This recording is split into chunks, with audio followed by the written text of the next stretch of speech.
அண்ணா இது இப்போ பாட்டுல ஆரம்பத்துல அந்த ஒரு ஹம்மிங் மாதிரி இருக்குல்ல, ஆமா, என்னுடைய குலசாமி.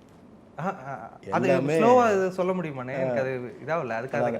வேலாயுதம் பறவைக்காளி, மலையாள கருப்பா, சன்னியாசி முன்னாடி பேச்சியம்மா, மாங்கல்யக்காரி மற்றும் கன்னிமார்கள், வைராவி மாரியம்மா, பூமாரி, காமாட்சி கோவர்தனா, அழகிய பொன்னார், இமது காளி, பாண்டிமுனி, எங்க 18ஆம் படி கருப்பா. வா, இதுதான் நான் வேலாயுதம் பறவைக்காளி, மலையாள கருப்பா, சன்னியாசி முன்னாடி பேச்சியம்மா, மாங்கல்யக்காரி மற்றும் கன்னிமார்கள், வைராவி மாரியம்மா, பூமாரி, காமாட்சி கோவர்தனா, அழகிய பொன்னார், இமது காளி, பாண்டிமுனி, எங்க 18ஆம் படி கருப்பா. இதுதான் பாடிருப்பேன்.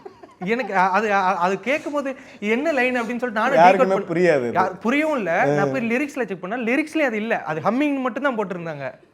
அதான் கேட்டேன், இப்போ இது எப்படிண்ணே, இது லிரிக்கா பாவிஜய் சார் இது பண்ணியிருந்தாரா, இல்லை இது நீங்கள் முன்னாடி போட்டுக்கிறேன் நீங்கள் இது பண்ணி? இது நான் பண்ணது. இது இந்த லிரிக். ஆமாம் ஆமாம், இது வந்து என்னுடைய குலசாமி. நான் ரெகுலராக நான் வந்து ஸ்டேஜில் பாடுறது.